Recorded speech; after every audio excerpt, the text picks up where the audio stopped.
So is it a distinct kicking motion? I don't know. Is it propelling the puck into the net? I don't know. Is it a carbon copy of something the Leafs did earlier this season that was eventually called not a goal? Oh, yeah. I'm sorry, it's a silly question. Come on, it should have been the free space. Let's go! Do you have a humiliation kit? This is all I ask you to do.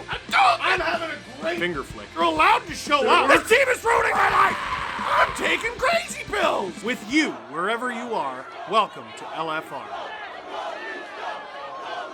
If it feels like that was the Leafs' fourth straight loss to the Ottawa Senators, that's because it was.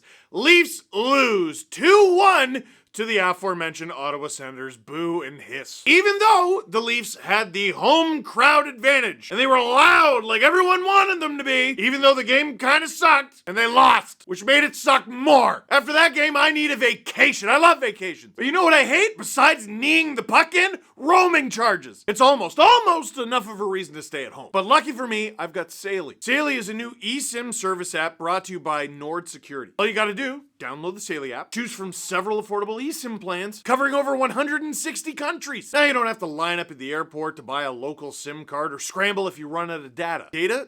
Did we ever get an answer on that? Just top yourself up in the Saley app. And not only are you getting great rates on data, but you're also protected from hackers and scammers and other bad actors. I haven't, but hey, I use Saley. Are you interested in trying it out for yourself next time you travel? I got something for you. There's a QR code somewhere on the screen using magic. Use that to download the app or visit saley.com/Steve Dangle. That's me, that's my name. And you'll get 15% off your first Saley data plan. That's saley.com/Steve Dangle for 15% off your first data plan. Safe travels, and thanks to Saley for sponsoring this video. Now, the Leafs lose to the Sens, and we're all in a bad mood. On the podcast after the last game, which the Leafs also lost, by the way, Austin Matthews called out the fans in Toronto for not being loud enough. And on the podcast, I go, you better pack that barn with blue and white. And what did the fans do? They packed it to the brim. You could barely see any black or red or anything that wasn't a Leafs jersey. When the Sens scored and the goal horn went off, it was weird. There might have been more Sens jerseys on the bench. But of course, none of that matters if you don't win the game. And the Leafs didn't. So everyone's in a foul mood.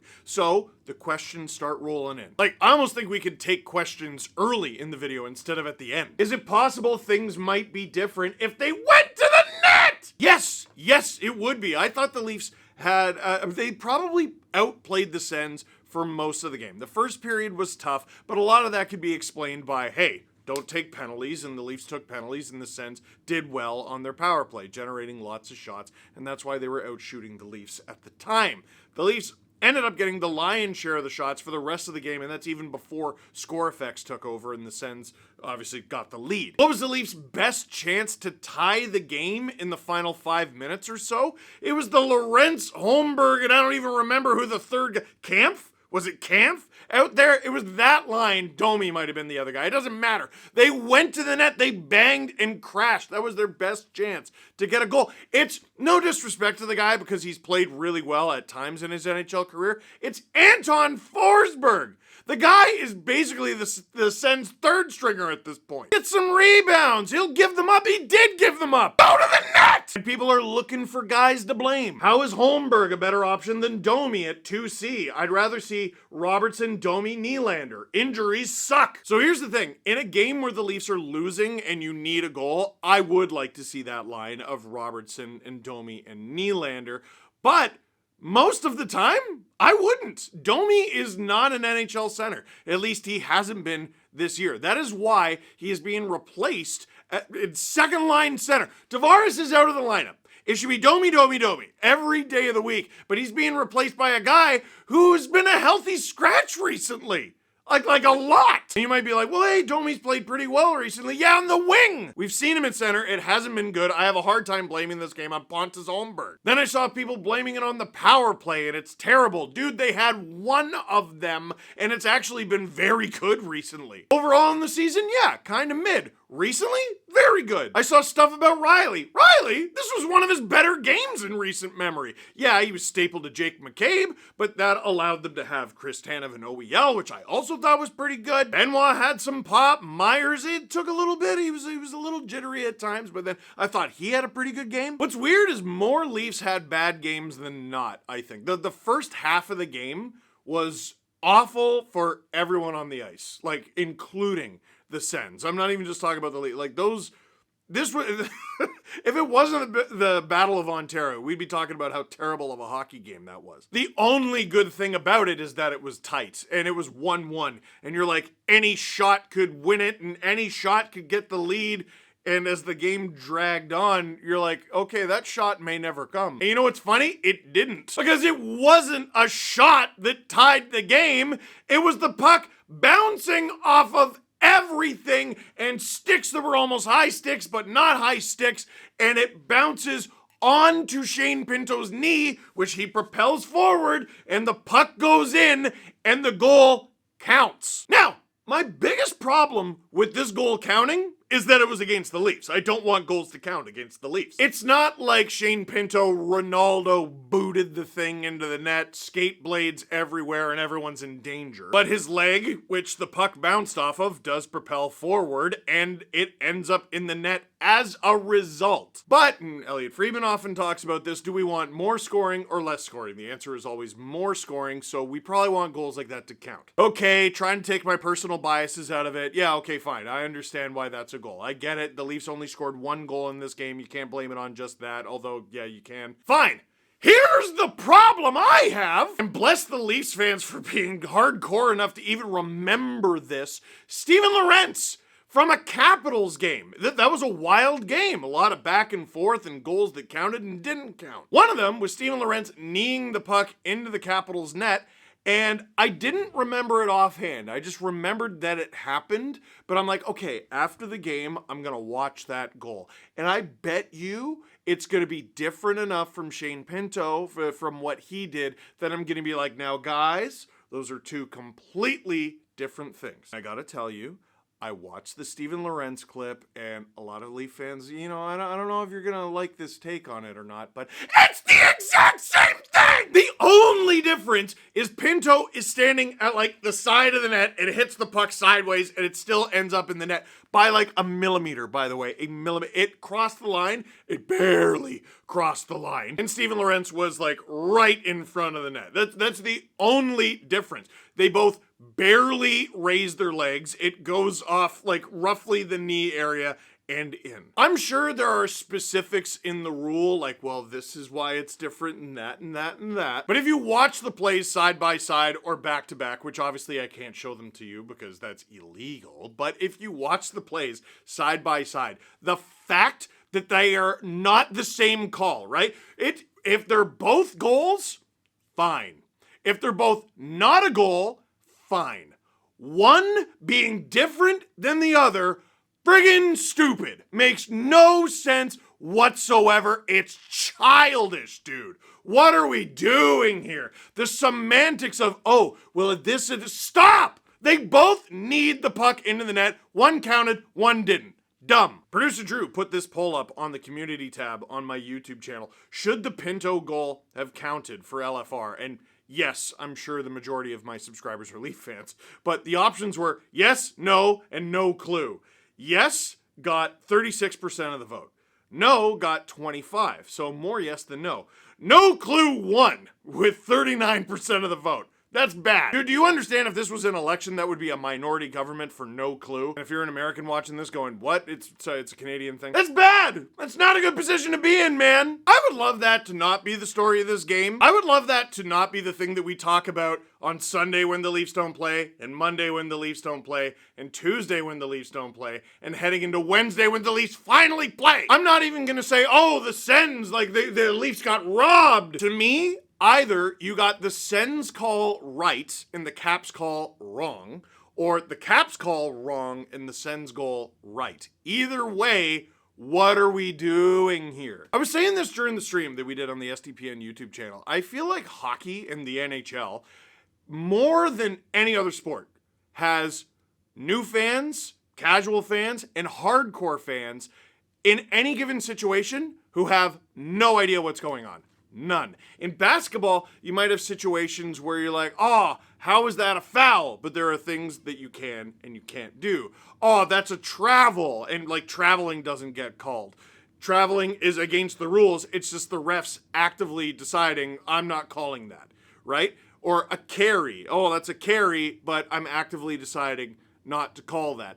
When it comes to goalie interference, kneeing the puck in, stuff like that, kicking what is and isn't goalie interference, what is and isn't a kick, more than most situations in any other sport, everyone, new and old fan, but it's the one thing that we bond over, we sit there and we have no clue what's happening. We have no clue if it's good. We have no clue if it's bad. We have no idea. I'm sure tomorrow they're going to be like, here are the very small differences in the rule for why one counted and the other didn't. I'm just saying here in the real world where we have like eyes and stuff and we can see that they're virtually the friggin' same. One should not be a different call than the other. Either they both count or neither count. It's silly otherwise. Ridiculous. And that's what decided the game, man. Like, Joseph Woll had been otherwise virtually perfect up to that point. The only thing that found its way past him was a laser beam on the power play from Tim Stützle. Very few goalies are stopping that. It's a wonderful shot. Because the Leafs, as the game went on, more and more and more, had the puck, took the puck. They had the lion's share of possession. Now, that being said, the Leafs' only goal they scored, and the reason that the game was open to a goal like that, deciding who got 2 points and who didn't, the only Leaf goal that they got was a laser beam. It was a great shot from Bobby McMahon, who was promoted to the top line in absence of Matthew Nyes. Who else scored?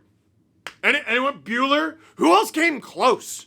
You know what I mean? That Lorentz line got real close in the final 5 minutes. Robertson had a one-timer that, it's just off the bottom of your blade, nuts. Marner passed up what looked like a pretty good opportunity. Other than that, man, this was not a dangerous-looking Leaf team, and that would be my number one criticism of them. And what's weird, because we're all in a bad mood about losing to Ottawa, and we're all caught up on that one goal that we don't know whether or not it should have counted, we kind of lose sight of, were they the better team or not? Would they win this game more often than not? You know what I was surprised by? Because this is a heated, emotional game, Battle of Ontario game, at least for the fans like you and I who are freaking out right now.